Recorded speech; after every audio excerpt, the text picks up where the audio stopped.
Hi, இன்னைக்கு நான் மரவள்ளிக்கிழங்கு ஸ்பைஸியாக விரட்ட போகிறேன்.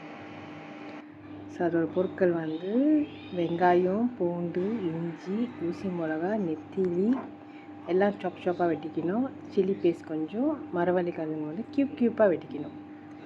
ஸோ க்யூப்பாக சின்ன சின்னதாக க்யூப்பாக பீஸாக வெட்டிக்கணும். கருவேப்பிலை கொஞ்சம். ஸோ எண்ணெய் காஞ்சிட்டு பிறகு கடுகு தாளிப்பு.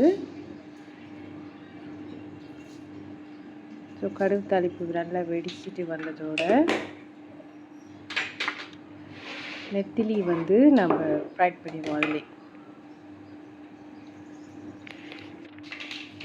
நெத்திலி நம்ம அதிலே ஃப்ரை பண்ணிடுவோம். நல்லா பொரிஞ்ச நிறமாக வரணும். நெத்திலி நல்லா பொரிஞ்ச நிறமாக வந்தோடனே நம்ம சாப் பண்ணி வச்சுருக்கிற வெங்காயம், பூண்டு, இஞ்சி எல்லாத்தையும் அதிலே போட்டு நல்லா வறுக்கணும். அந்த எண்ணெயிலே நல்லா மிக்ஸ் பண்ணி வறுத்துருங்க. நல்லா பொரிஞ்சு வரும். நல்லா பொரிஞ்சு வந்தோடனே கொஞ்சோண்டு நம்ம என்ன பண்ணோம்னா கரம் மசாலா. ஸோ 1 ஸ்பூன் கரம் மசாலா நம்ம ஆட் பண்ணிக்குவோம். So 1 spoon garam masala, 1.5 spoon மஞ்சத்தூள் போடும். கொஞ்சம் தொண்டை கரகரப்பாக இருக்குது. ஸோ 1.5 ஸ்பூன் மஞ்சத்தூள் அண்ட் கொஞ்சோண்டு நல்லா எண்ணெயிலே நல்லா வறுத்துருங்க. 1 ஸ்பூன் கரம் மசாலா, மஞ்சத்தூள் அண்ட் கொஞ்சம் சில்லி பேஸ்ட்டு. சில பேர் ஸ்பைஸியாக சாப்பிடுவீங்க, சில பேர் ஸ்பைசி வேணான்னா சில்லி பேஸ்ட் போட வேணாம். ஆனால் என்ன கேட்டால் சில்லி பேஸ்ட் போட்டிங்கன்னா இன்னும் நல்லாயிருக்கும். கொஞ்சோண்டு சில்லி பேஸ்ட் போடுங்க. ஸோ கொஞ்சம் ஸ்பைஸியாக இருக்கணுன்னாக்கா சில்லி பேஸ்ட் போட்டால் தான் நல்லாயிருக்கும். அந்த எண்ணெயிலே நல்லா கொஞ்சம் வறுத்துருங்க ஆயிலே. இப்போ நம்ம சாப் பண்ணி வச்சுருக்கிற மரவள்ளிக்கிழங்கு உபி கையூலா நல்லா நல்லா மிக்ஸப் பண்ணிக்கோங்க. நல்லா மிக்ஸப் பண்ணி நல்லா எல்லா இடத்துலையும் பரவுற மாதிரி நல்லா மிக்ஸப் பண்ணிக்கோங்க. ஸோ மிக்ஸப் பண்ணி முடிஞ்சோடனே பாபா ஸ்பைசி மீன் கறித்தூள் ஒரு 2 ஸ்பூன்,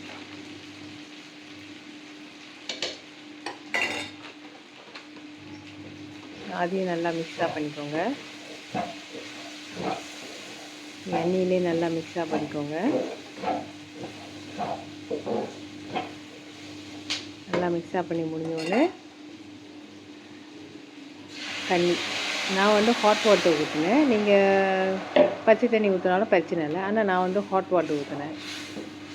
ஸோ ஹாட் வாட்டர் ஊற்றிட்டு நல்லா மிக்ஸப் பண்ணிவிட்டு சால்ட் போடுவோம். சால்ட் உங்கள் விருப்பம். இப்போ சில்லி பாடி அதிலே போட்டுறேன். சில பேர் சில்லி பாடி சாப்பிடாதவங்க போட தேவையில்லை. இல்லை சில்லி பாடி இல்லை எனக்கு உரப்பு ஓகேன்னா சில்லி பாடி வேணாம். இல்லை உரப்பு, ஆனால் ஆக்சுவலி சில்லி பாடி போடுறதுனால அவ்வளோ உரப்பு வராது. ஏன்னா மரவள்ளிக்கிழங்கோட மிக்ஸ் பண்ணுறப்ப உப்பு கொஞ்சம் போட்டுக்கோங்க தேவையான அளவு.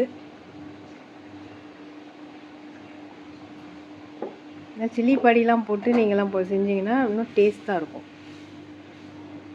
ஸோ இப்போ நல்லா என்ன சொல்லுவாங்க, நல்லா கொதி நல்லா சொல்லுங்க பாருங்கள் நல்லா எப்படி இருக்குன்னு. நல்லா அப்படியே வறுத்த மாதிரி இருக்கணும். அப்படியே பக்காட்டாகணும். நல்லா சுண்டன்னு சொல்லுவாங்க, என்னமோ எதுவும் சொல்ல கொஞ்சம் ராங்காக இருந்தால் சாரி. சுண்டி வரணும். அப்படி வந்தோன்னா லாஸ்ட்டாக கருவேப்பிலை போட்டு எடுக்கணும்.